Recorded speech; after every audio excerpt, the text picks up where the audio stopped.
Assalamualaikum warahmatullahi wabarakatuh. Perkenalkan, nama saya Ahmad Farli Akbar. Di sini saya akan menjelaskan tentang neurogenesis. Neurogenesis itu apabila diartikan, neuro itu artinya sistem saraf dan genesis artinya proses pembentukan. Jadi neurogenesis itu bisa diartikan proses pembentukan sistem saraf. Awalnya terjadi pada 2 minggu pertama kehamilan. Sel saraf berasal dari ektoderm yang letaknya berada di belakang pinggang bayi. Neurogenesis tidak hanya terjadi pada saat prenatal, namun juga terjadi pada saat postnatal, saat sampai dengan usia dewasa atau berkisar usia 30 tahun. Selanjutnya ada perkembangan otak pada janin. Otak manusia berawal dari struktur lisensefalik yang halus. Lalu secara bertahap, pola kematangan gyrus berkembang dengan siklus yang khas.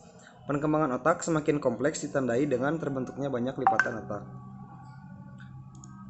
Selanjutnya ada 5 fase perkembangan saraf dan otak, yaitu yang pertama induksi pelat saraf, yang kedua proliferasi saraf, yang ketiga migrasi, yang keempat pertumbuhan akson dan pembentukan sinaps, yang kelima kematian sel dan penataan ulang sinaps.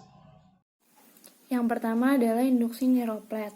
Induksi ini menjadi tahap paling pertama pada proses neurogenesis yang berlangsungnya itu sekitar 2-3 minggu setelah masa konsepsi. Bentuknya sendiri seperti lempengan yang berada pada permukaan punggung embrio yang kemudian akan berkembang menjadi sistem saraf. Nah, perkembangannya sendiri itu diinduksi oleh sinyal kimiawi seperti protein, asam amino, peptida, nukleotida, steroid, dan juga gas. Nah, selanjutnya ini adalah proses bagaimana neuroplat dapat terbentuk. Di gambar yang paling atas itu menjelaskan bagian-bagiannya. Ada ektoderm adalah bagian yang paling luar yang berwarna biru.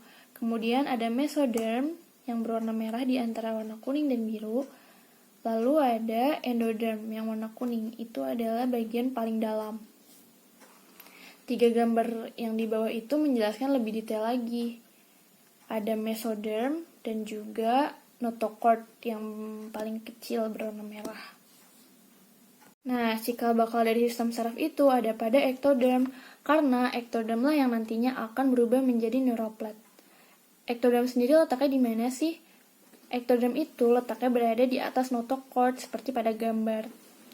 Notochord lah yang nanti akan memberikan sinyal agar bagian tengah ektoderm itu bisa menebal atau berdiferensiasi menjadi neuroplat. Kemudian, neuroplat tersebut akan naik dan melekuk untuk membentuk sebuah tabung yang dinamakan neural tube.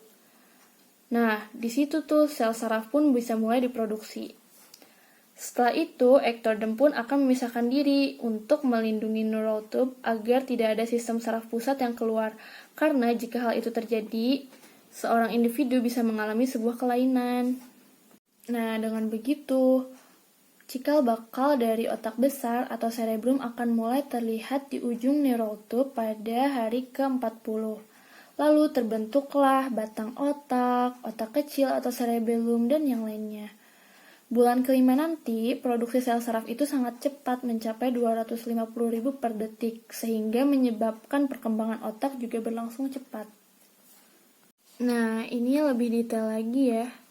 Di gambar A dijelaskan bahwa setelah hari ke-18 konsepsi, neuroplat itu akan berubah menjadi 3 lapisan. Seperti tadi yang dijelaskan, ada ektoderm bagian paling luar, mesoderm di antara endoderm dan ektoderm, juga bagian yang paling dalam adalah endoderm. Di gambar B juga dijelaskan bahwa alur saraf mulai berkembang pada hari ke-20. Itu terlihat ya, di gambar B ada lekukan yang warna hijau. Nah, itulah proses terjadinya folding atau pelekukan pada neuroplat. Lanjut, ini di gambar C terlihat ya bahwa alur sarafnya itu mulai tertutup agar bisa membuat sebuah tabung, yaitu tadi neural tube. Proses ini terjadi pada hari ke-22. Nah, di gambar D dijelaskan bahwa pada hari ke-24 ada 4 bagian utama otak yang sudah dapat diamati, yaitu telencephalon, diencephalon, mesencephalon, dan juga rhombencephalon. Selanjutnya saya akan menjelaskan mengenai pembagian area pada vesikal otak. Yang pertama ada otak bagian depan atau prosesepalon. Nah, otak bagian depan ini berfungsi untuk mengontrol suhu tubuh sebagai fungsi reproduksi, makan, tidur, dan tampilan emosi. Selanjutnya ada mesosepalon atau otak bagian tengah. Otak bagian tengah ini berhubungan dengan penglihatan, pendengaran, kontrol motorik, tidur dan terjaga, gairah atau kewaspadaan, dan pengaturan suhu.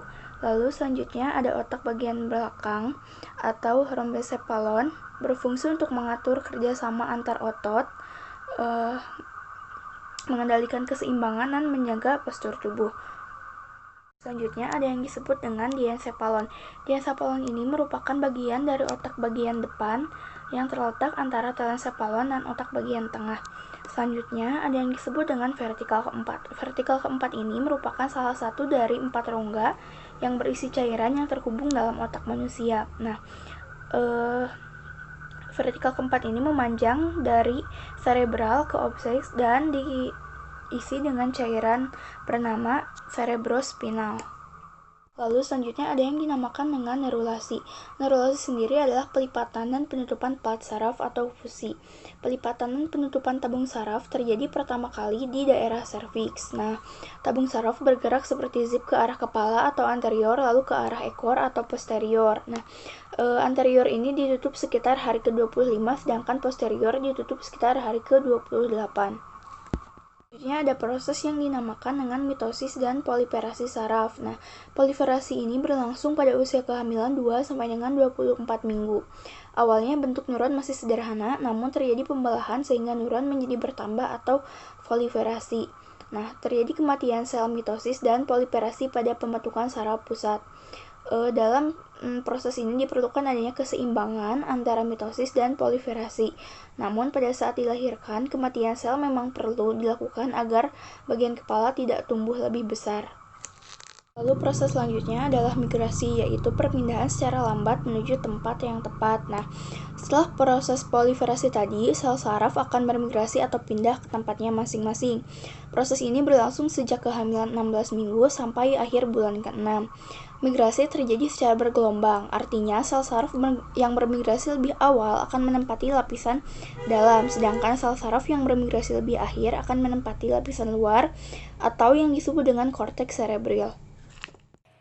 Bismillahirrahmanirrahim. Assalamualaikum warahmatullahi wabarakatuh. Saya Deva Rivenza Berni, NPM 10050200209, ingin melanjutkan presentasi. Lanjut ke nomor 4, pertumbuhan akson dan pembentukan sinaps. Setelah migrasi selesai dan struktur telah terbentuk, agregasi akson dan dendrit mulai tumbuh ke ukuran atau bentuk dewasa. Akson dengan pertumbuhan kerucut di ujungnya dan dendrit membentuk sinaps yang menghubungkan jalinan saraf satu dengan lainnya. Pertumbuhan kerucut dan kemoatraktan sangat penting untuk ini. Lanjut ke sinaptogenesis. Pembentukan sinaps baru diinisiasi oleh perubahan sinyal kimia, berfungsi dalam membantu proses penyimpanan memori. Lanjut ke penataan ulang sinaptik. Yang pertama, pelepasan dan penyerapan faktor neurotropik. Lanjut, neuron yang menerima faktor neurotropik yang tidak mencukupi akan mati. Lalu proses aksonal selesai untuk faktor neurotropik terbatas. 5. Kematian neuron. Neuron dibuat antara 40-70%. Neuron akan mati setelah migrasi. Kematian pada neuron itu normal dan perlu. Neuron mati karena gagal bersaing untuk bahan kimia yang disediakan oleh target. Materi selanjutnya akan dijelaskan oleh saya. Perkenalkan, nama saya Indah Nur Fadila dengan NPM 100520210. Saya akan menjelaskan tentang mielinisasi. Mielinisasi pada saraf perifer diperantarai oleh yang namanya sel Schwann. Sel-sel ini berasal dari puncak saraf, berimigrasi ke perifer, dan membungkus dirinya sendiri di sekitar akson membentuk selubung neurilema. Dimulai pada bulan keempat kehidupan janin, Banyak serabut saraf tampak keputihan sebagai akibat pengendapan mielin yang dibentuk oleh gulungan berulang membran sel Schwann di sekitar akson. Selubung mielin yang mengelilingi serabut saraf di sumsum tulang belakang memiliki asal yang sama sekali berbeda, yaitu sel oligodendroglial. Beberapa serat motorik yang turun dari pusat otak yang lebih tinggi ke sumsum tulang belakang tidak menjadi mielin sampai tahun pertama kehidupan pasca kelahiran. Saluran dalam sistem saraf menjadi mielin pada saat mereka mulai berfungsi. Setelah neurotab tertutup sempurna, maka akan ada satu tabung yang memanjang sepanjang tubuh janin. 1/3 kranial akan menjadi otak dan 2/3 kaudal akan menjadi spinal cord. Pembentukan otak dimulai dari pembentukan vesikel, yaitu pembentukan kantung-kantung dari neurotab dari otak setelah neurotab tertutup. Vesikel otak yang terbentuk adalah hanya 3 dan kemudian berubah menjadi 5 vesikel. Selanjutnya yaitu perkembangan otak pasca persalinan. Pertumbuhan pasca kelahiran adalah konsekuensi dari sinaptogenesis, meningkatnya cabang dendritik, mielinisasi atau korteks prefrontal berlanjut hingga remaja. Produksi sinaps yang berlebihan mungkin mendasari plastisitas yang lebih besar dari otak orang yang masih berusia muda. Otak orang yang masih berusia muda lebih mampu memulihkan fungsinya setelah cedera dibandingkan dengan otak orang yang lebih tua. Selanjutnya yaitu kelainan kongenital. Ada yang disebut dengan criditonialgisis, yaitu kranialnya berlubang sehingga bagian spinal cord-nya terlihat. Yang selanjutnya yaitu anencefali, yaitu tidak terjadinya otak kepala. Selanjutnya yaitu ada yang dinamakan encephalaceae, yaitu ada bagian tertentu di bagian otak keluar dari bagian tengkoraknya.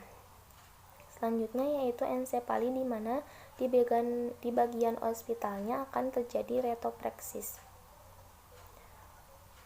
Selanjutnya yaitu apabila yang bagian posterirnya mengalami defek, jadi tidak menutup dan tetap terbuka, dia akan membentuk yang disebut dengan spina bifida.